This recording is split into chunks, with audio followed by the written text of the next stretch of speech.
Sometimes the most unexpected friendships are born from the deepest pain. In the vast wilderness of the American West, two lost souls were about to find each other in the most unlikely way. Jack Murphy had been riding these canyon trails for over 20 years, but he'd never seen anything like this.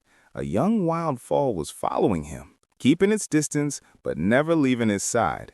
At first, Jack thought it was just curious, maybe looking for an easy meal. But as the hours passed, he began to notice something different. In the foal's eyes, he saw not simple hunger, but desperation for help. The little horse was thin, alone, and scared. When Jack finally understood what had happened to the foal's family, the truth broke his heart. Before we dive deeper into this incredible story, hit that subscribe button and ring the notification bell.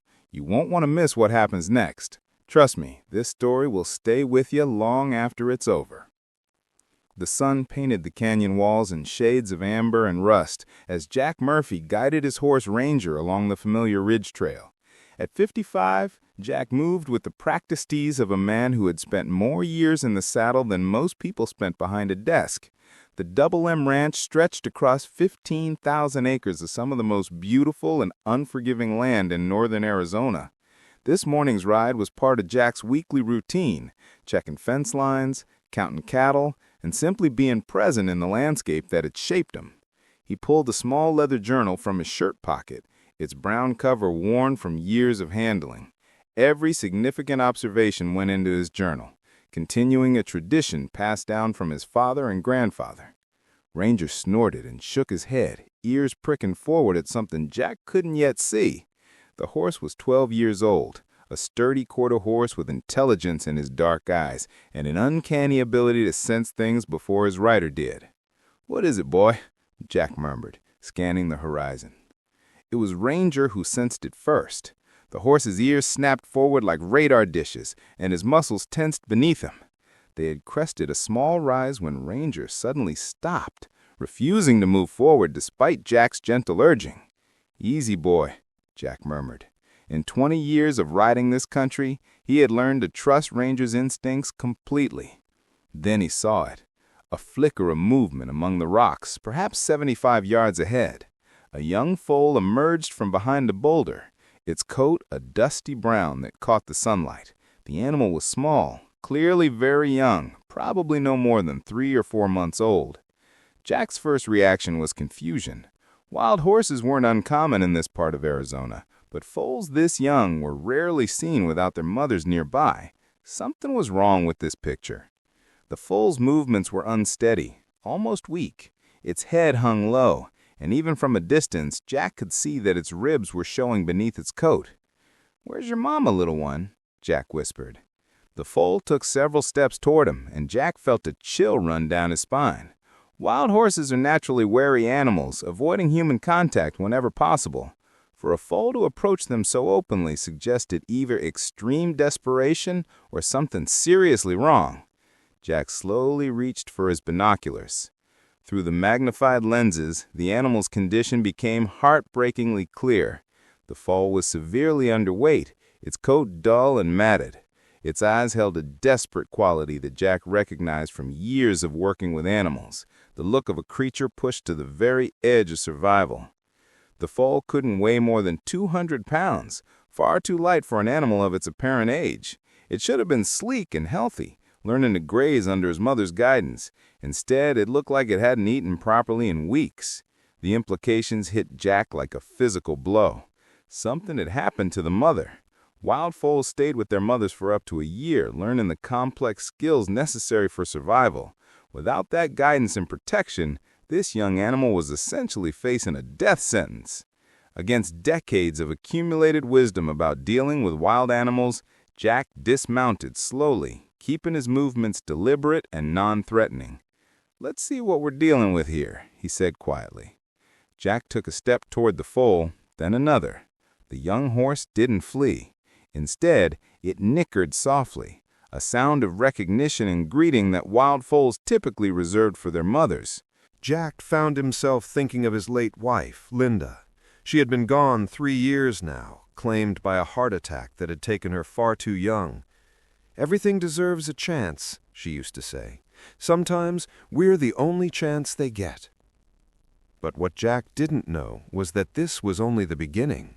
As he knelt in the dust, trying to decide what to do next, he noticed something that made his heart race. Around the animal's neck, barely visible beneath its matted coat, was a thin scar. Not the kind left by accident, but the precise mark left by a rope. Someone had captured this foal before. Jack spent 2 hours simply sitting with the foal. The young horse settled into a patch of shade, its dark eyes never leaving Jack's face. The sun climbed higher, and Jack found himself facing an impossible decision. He couldn't leave the foal here to die. "All right, little one," he said quietly. "I guess we're going to figure this out together." Moving slowly, Jack retrieved a canvas tarp from his saddlebags and spread it on the ground. Using pieces of apple from his lunch, he gradually coaxed the foal onto the tarp.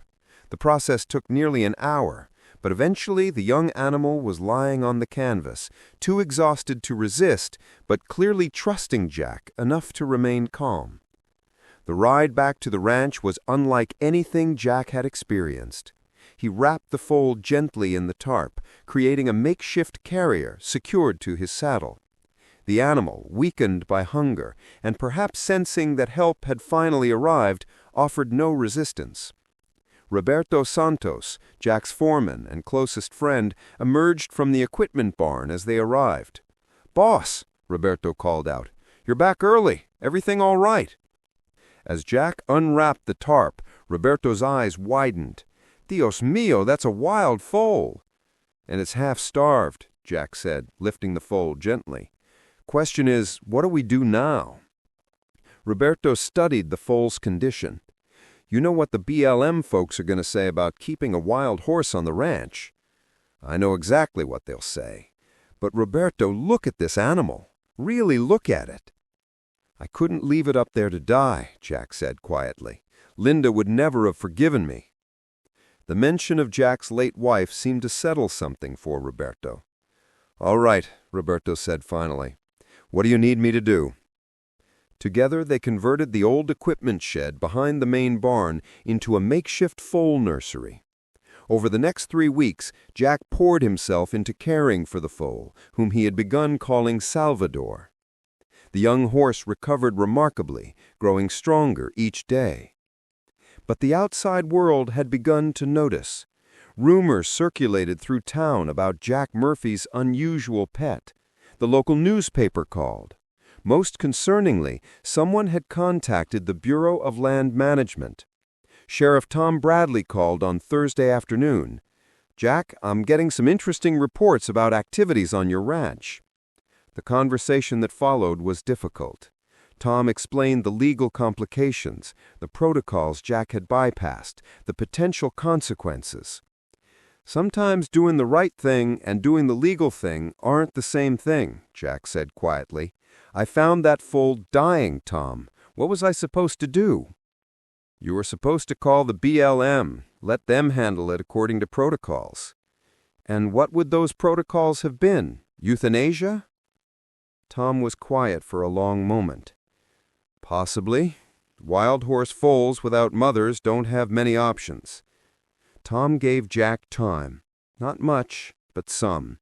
A wild horse sanctuary evaluator was scheduled to arrive on Tuesday morning. Dr. Renee Martin would assess Salvador for placement in a proper facility. Jack spent the previous evening with the foal, trying to memorize details he had come to treasure. The way Salvador tilted his head at unfamiliar sounds, the soft nickering when content, the graceful way he moved despite his youth. Dr. Martin arrived and began her evaluation. She was impressed with Salvador's recovery and confirmed that the sanctuary could take him. Jack felt pride and sorrow at her words. As they spoke, Roberto came running across the ranch with his face flushed with excitement and alarm. "Jack, you need to see this. There's something at the north fence line." What Jack saw took his breath away. Standing beyond the property boundary, magnificent in the morning sunlight, was a bay mare unlike any horse Jack had ever seen. She was calling, not random vocalizations, but the specific urgent calls of a mother seeking her child. And from the ranch buildings came an answering call that Jack recognized immediately. Salvador was responding. "Roberto, I think we're looking at Salvador's mother." The mare had clearly been searching for a long time. Her coat showed signs of hard travel, but her eyes held the fierce determination that only a mother could possess. She had been following his scent all the way here. The next hours passed in the blur of phone calls and preparations. The BLM sent a representative. Dr. Martin called colleagues to document what she was calling unprecedented maternal bonding in wild horses. But Jack's attention remained focused on Salvador. The foal was showing extreme stress, pacing and calling constantly, refusing food. Every fiber of his being was focused on reaching the mare, whose voice he could hear but couldn't see. "We need to do this soon," Dr. Martin said quietly. "The longer we wait, the more difficult it becomes for both animals." Jack opened Salvador's gate with trembling hands. The foal immediately moved toward the opening, but paused at the threshold, looking back at Jack with what seemed like gratitude or farewell. "Go on, son," Jack said softly. "She's waiting for you." First contact between mother and foal was tentative, mutual sniffing and soft vocalizations. Then, as if some invisible barrier dissolved, Salvador rushed to his mother, and she began the grooming behaviors Jack had read about but never witnessed. "Incredible," Dr. Martin breathed. "The bond is completely intact." Jack watched the reunion with emotions he couldn't untangle. Joy at seeing Salvador restored to his natural family. Sorrow at losing the companion who had brought unexpected meaning to his life. And deep satisfaction at knowing he had made the right choice, despite its personal cost. After negotiations with the BLM, a compromise was reached. Salvador and his mother would be fitted with GPS collars and released to return to wild horse territory. Their movements would be monitored as part of Dr. Martin's research. Jack would face no legal consequences. As the sun began to set, Jack watched Salvador and his mother walk toward the open range. They moved together with the natural grace of wild horses, the foal staying close to his mother's side. Salvador paused at the crest of a small hill, silhouetted against the evening sky. For a moment, he looked back toward the ranch buildings, toward the man who had given him a second chance at life. Then he turned and followed his mother into the vast landscape that was their true home. Jack stood watching until they disappeared into the gathering darkness, feeling a profound sense of completion. He had loved deeply and let go completely, the most difficult and most necessary act of true compassion. Roberto approached quietly. "You did the right thing, boss. Linda would have been proud." "I hope so," Jack said. As they stood together in comfortable silence, a sound drifted across the canyon, the distant call of a horse, wild and free, carrying on the evening wind like a song of gratitude. 6 months later, Jack received regular updates from Dr. Martin's research team. Salvador and his mother had successfully integrated with a wild horse herd in the high country. The foal had grown into a magnificent young stallion, healthy and strong. Sometimes on his weekly rides through the canyon country, he would pause at the place where he had first found Salvador. He would pull out his leather journal and record his observations. And sometimes, carried on the wind from distant mesas, he would hear the voices of wild horses running free across the endless landscape they both loved. The shed behind the barn had been converted back to equipment storage, but Jack had kept one small reminder of those remarkable weeks. A photograph of Salvador, taken on the day of his reunion with his mother. In it, the young horse stands alert and healthy, his eyes bright with intelligence and hope, a testament to the healing power of compassion and the courage required to let love go.